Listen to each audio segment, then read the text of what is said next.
안녕하세요. SBI 고병기 편집장입니다. 네, 오늘은 마스턴 프리미어 리츠 얘기 좀 해보겠습니다. 여러 가지 이슈가 많은 리츠죠.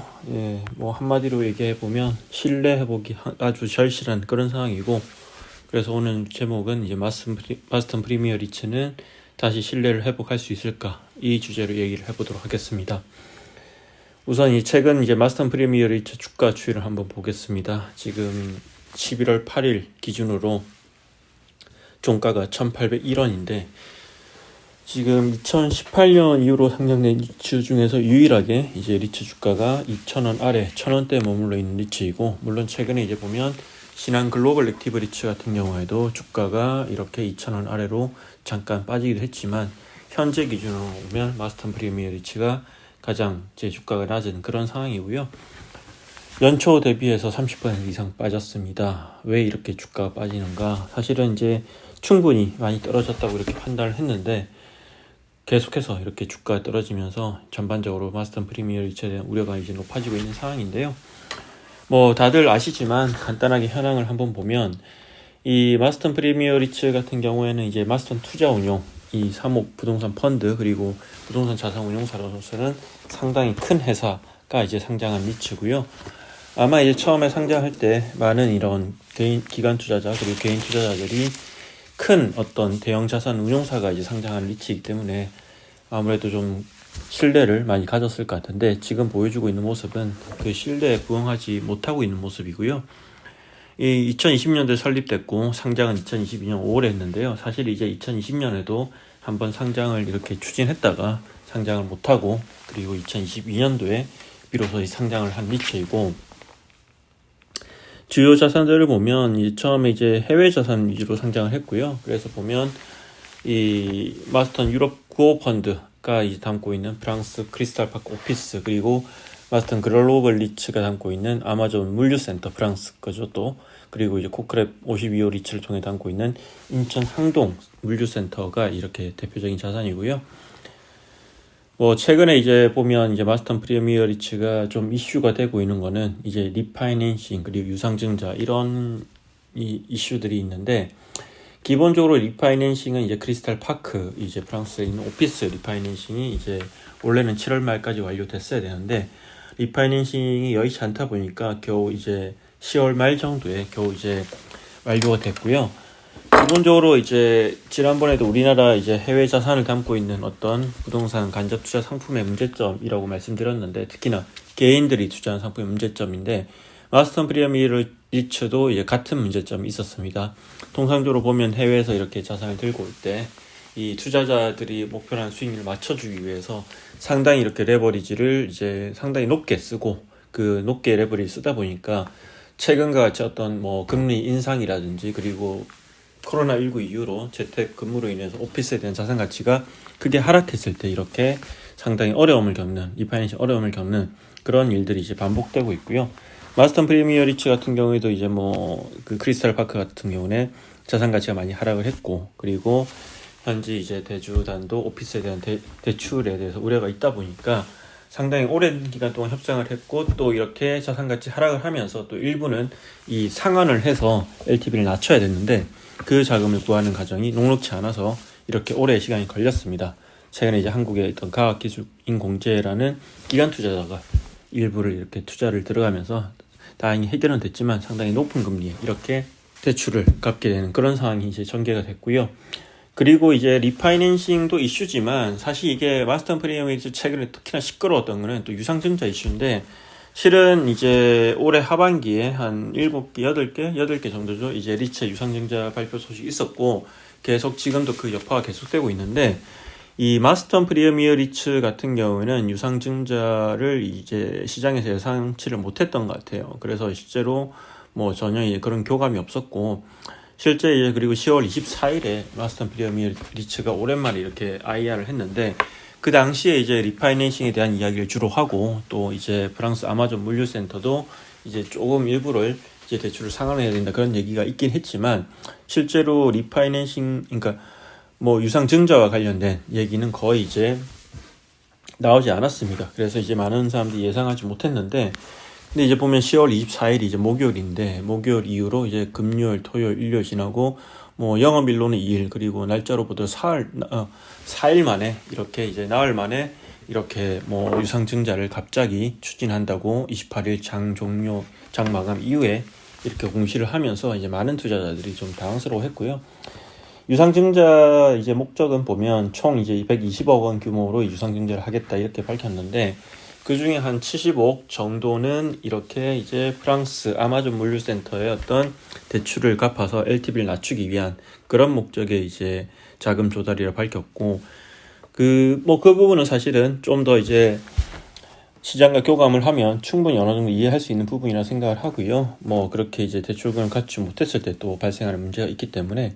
근데 이제 문제는 이제 그 나머지 45억 원인데, 이 45억 원 같은 경우에는 이제 마스턴 프리미어 리츠가 이제 한 몇 달 전에 이제 한해지 정상금 마련을 위해서 이제 돈이 필요했는데, 그게 이제 좀 쉽지가 않았습니다. 시장에서 조달하기 쉽지 않았고 여유 자금이 없다 보니까 마스턴 프리미어 리츠를 운영하는 AMC죠. 마스턴 투자운용으로부터 45억 원을 이렇게 빌렸는데, 그 45억 원을 갚겠다고 이렇게 이제 유증에 자금 조달 목적에 포함시키면서 투자자들이 좀 당황스러웠죠. 왜냐하면 이게 내년 7월까지 갚아야 되는 돈이고, 그리고 지금 당장 그렇게 시급하게 이렇게 갚을 필요는 없는 돈이기 때문에 이제 굳이 왜 이번 유증에 그걸 넣어서 또 여러 가지 오해를 사게 하고 또 불신을 이야기했는지에 대해서는 아쉽다 이런 목소리 많이 나오고 있습니다. 결국 이제 뭐 그 45억 빨리 마스턴 프리 투자운용 갚으려고 하다 보니까 지금 현재 마스턴 투자운용 자체도 여러 가지 이슈가 있는데, AMC 자체도 돈이 없는 거 아니냐 뭐 그런 얘기도 나왔고, 또 주주들의 어떤 뭐 이제 주주들 생각을 하지 않고 뭐 AMC가 자기 돈을 먼저 이렇게 빨리 빼가려고 하는 거 아니냐, 그런 이제 비판도 많이 나왔었습니다. 그래서 실제로도 상당히 그 부분을 많이 지적을 받았고, 마스턴 AMC와도 얘기를 해보면 본인들도 그 부분에 대해서는 충분히 사려 깊지는 못했다 이런 이제 반응을 보이고 있습니다. 어쨌든 이제 사실 이제 뭐 아주 좋은 상황이면 이런 하나 실수하더라도 그냥 넘어갈 수 있지만, 또 현재는 시장 상황도 안 좋고, 또 마스턴 프리미어 리츠 같은 경우는 리츠 중에 가장 이렇게 안 좋은 상황이고 투자자 불신이 팽배한 상황이기 때문에, 이런 이제 유증을 할 때 그 목적 사항에 대해서도 좀 더 고민을 많이 하고 했어야 되는데 그런 점이 부족하지 않았나 이렇게 생각을 하고요.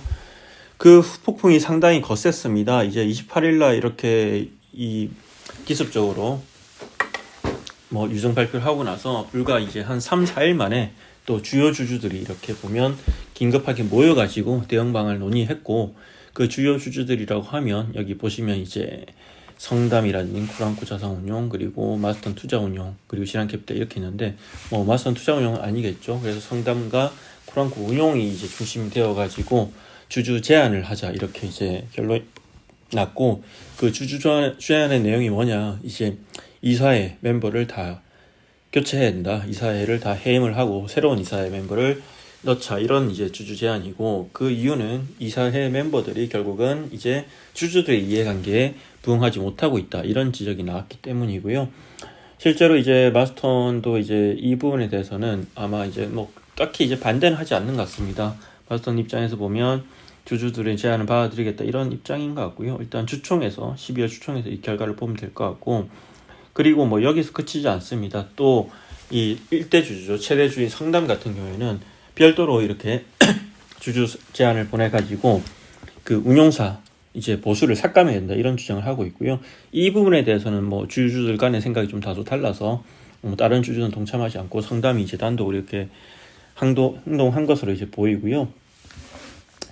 어쨌든 여러 가지로 이제 보면 이 뭐 개인 주주들도 지금 주주 게시판에 난리가 났지만, 개인 주주들뿐만 아니라 이렇게 기관 투자자들도 상당히 이제 마스턴 프리미어 리츠에 대한 이제 신뢰가 많이 무너진 그런 상황입니다. 사실 이제 그러다 보니까 여러 가지 이제 뭐 지금 당장의 이슈가 너무 급하다 보니까 뭐 미래 성장 전략 이런 건 뭐 거의 꿈도 못 꿀 수밖에 없는 상황이고, 미래 성장 전략을 짜기도 힘든 상황입니다. 그리고 뭐 사실 마스턴 프리미어 리츠 IR 자료를 보더라도 맨 마지막 부분에 가면 주요 이제 앞으로 향후의 성장 전략과 이런 것들이 나오는데, 크게 의미를 둘 수가 없습니다. 뭐 기존에도 그런 성장 전략대로 그대로 간 적도 없을 뿐더러 실제로도 이제 지금 주주들이 마스턴 프리미어리츠에 대한 어떤 신뢰가 거의 바닥이기 때문에 뭘 해도 안 믿는 그런 수준입니다. 뭐 이를테면 상반기에 이제 코리빙이 투자를 하겠다고 이제 밝혔었는데, 뭐 해외 이제 기본적인 이제 마스턴 프리미어리츠 생각은 해외 자산보다는 국내 위주로 포트폴리오 재편하겠다 이런 생각이고, 그 과정에서 이 코리빙이라는 섹터를 이제 담겠다 이렇게 이제 이렇게 밝혔는데, 뭐 이거에 대해서 투자자는 전혀 신뢰를 안 하고 있고요. 뭐 뜬금없는 코리빙 뭐냐 이런 이제 반응이고, 실제로 이제 코리빙을 편입하기 위한 자금 조달을 이렇게 계획을 했었는데 주주들 반대로 무산된 바가 있고, 뭐 한마디로 말하면 지금 마스턴 프리미어리츠는 뭘 해도 주주들이 신뢰를 하지 않는 그런 상황입니다. 뭐 이런 것들을 좀 해결하기 위해서 이제 마스턴 프리미어리츠 AMC 마스턴 투자운용가 그리고 주요 주주들도 미팅을 몇 번 하긴 했는데, 사실 그 미팅 결과가 썩 이렇게 이제 만족스럽지는 않았습니다. 오히려 이제 AMC와 미팅을 하고 나오면 이제 주요 주주들조차도 많이 이렇게 AMC 대응에 이제 붕괴하는 그런 모습을 많이 볼 수 있었고, 이런 부분들은 이제 좀 고민을 해볼 필요가 있을 것 같습니다. 뭐 그 안에서 이제 주요 주주들과 AMC 간에 나눈 대화들도 저희도 이제 취재관에 많이 들어서 알고 있는데, 일단 기본적으로 이제 AMC에서는 주주들을 그냥 대화를 할 때 뭔가 이제 그런 투자자라는 생각을 가지고 좀 대화를 해야 될 것 같고, 그런 부분들이 상당히 이제 AMC가 잘 대응하지 못한다는 얘기를 계속 들립니다. 뭐 여러 가지로 이제 그 부분은 아주 자세하게 드리긴 힘들지만, 어쨌든 AMC가 커뮤니케이션에서 되게 상당히 문제점을 노출하고 있다, 그렇게 보면 될 것 같고요. 사실 그래서 주요 주주들은 그동안 이제 여러 가지 이제 고민을 했었고, AMC 교체 그리고 AMC 교체 이런 얘기도 솔직히 많이 나왔었는데, 현실적으로 좀 쉽지는 않습니다. 왜냐면 AMC 교체하려고 해도 이 결국 마스턴 프리미어리츠를 누가 가져갈 거냐, 가져갈 생각이 있는 곳이 있느냐, 이게 중요한데 사실상 이제 그런 곳이 없을 거라고 보고요. 실제로도 뭐 주주들도 그 부분은 불가능하다 이렇게 이제 판단을 하고 있고, 지금 현재 상태에서 뭔가 이제 해결책을 찾아야 되는데 상당히 오랜 시간이 걸릴 것 같습니다. 그리고 뭐 상장 폐지 얘기까지 솔직히 좀 나오긴 합니다. 이제 뭐 그게 현실적으로 이제 가능한지 모르겠으나, 이게 결국은 이제 주주들이 계속해서 스트레스를 받고 또 이렇게 반등이 쉽지 않을 거라고 예상하다 보니까 그런 얘기가 나오는 상황이고, 뭐 아까 처음에 제가 말씀드렸다시피 사실은 마스턴 프리미어리츠는 미래 성장 동력, 미래의 어떤 전략이 중요한 게 아니라 우선은 주주들의 신뢰를 먼저 회복하는 게 가장 중요해 보이고요. 그러기 위해서는 상당히 오랜 시간이 걸릴 것 같습니다. 뭐 그리고 사실 최근에 또 이제 이렇게 주주 반발이 있고 나서 마스턴 프리미어리츠가 주주들한테 주주 서한을 보내기도 했는데, 뭐 주주 서한조차도 이제 투자자들 많이 공감을 못하는 분위기고요. 사실은 이미 물을 엎질러 놓고 또 이렇게 주워 담는 격인데, 그렇게 하기 전에 좀 충분히 이제 잘 대응을 했으면 하는 그런 바람도 있고, 그리고 이 주주 서한조차도 충분치 않다, 그런 얘기들이 좀 많이 나오고 있습니다. 뭐 흔히들 이제 저희가 주식을 얘기할 때 주식은 이제 꿈을 먹고 자란다 뭐 이런 얘기들을 많이 하는데, 마스턴 프리미어리츠를 그냥 지금 현재 상황을 한 줄로 요약하면 미래에 대한 꿈을 꾸기는커녕 이제 현재 어떤 생존도 쉽지 않은 그런 상황이라고 볼 수 있을 것 같고요. 네, 실은 이게 전반적으로 이런 마스턴 프리미어리츠 문제가 안 좋은 게 단순히 이렇게 하나의 리츠만의 문제는 아니고 전반적인 K리츠 시장의 신뢰도에 대한 문제인 것 같습니다. 최근 이제 보면 이 주요 리츠 AMC 운용력들과 그런 얘기를 간혹 합니다. 그리고 투자자들도 물론이고요. 이게 이제 일부 리츠들이 리파이낸싱이나 유상증자 뭐 이런 과정에 상당히 신뢰를 많이, 스폰스 이해상충 이슈 이런 점에서 많이 신뢰를 잃고 있는데, 이게 결국은 이제 그 리츠만의 문제는 아니고 한국 리츠 시장 전반에 대한 신뢰도에 어떤 큰 악영향을 줄 수 있는 부분이고, 그리고 뭐 사실 이제 보면 최근에 뭐 저희 이제 이 유튜브에 댓글 달아주시는 분들이나 그리고 이렇게 이메일로 의견 주시는 분들 보면, 물론 이제 주주 게시판 가보면 여러 가지 이렇게 좀 가격하거나 좀 정제되지 않는 표현도 있지만, 뭐 저희 이제 유튜브에 의견 달아주시는 분들 의견을 보면 상당히 정제되어 있고 상당히 차분하게 또 본인들의 의견을 말씀하시는데, 실은 이제 과거에 그런 어떤 뭐 이제 리츠 시장 비판하는 목소리와 조금 이제 분위기가 달라진 것 같습니다. 왜냐하면 아주 오랫동안 리츠 시장을 이렇게 지켜보신 분들이 아주 차분하게 이 시장의 어떤 신뢰에 대한 문제를 지적하는 걸 보면 상당히 우리나라 리츠 업계와 리츠 AMC들 그리고 이를 관할하는 국토교통부와 금당국까지 거래소까지 상당히 이런 거에 대해서 경각심을 가져야 되지 않을까 이렇게 생각을 하고요. 지금 마스턴 프리미어리츠 같은 경우에는 지금 프랑스에 있는 자산이나 아마존 오피스 그리고 한국에 있는 물 이런 자산 가치나 이런 것도 중요하지만 그런 거 다 떠나서 일단 주주들과 뭔가 신뢰를 회복할 수 있는 그런 부분에 대한 고민을 좀 먼저 할 필요가 있어 보입니다. 이상으로 마스턴 프리미어리츠에 대한 이야기를 전해드렸습니다. 고맙습니다.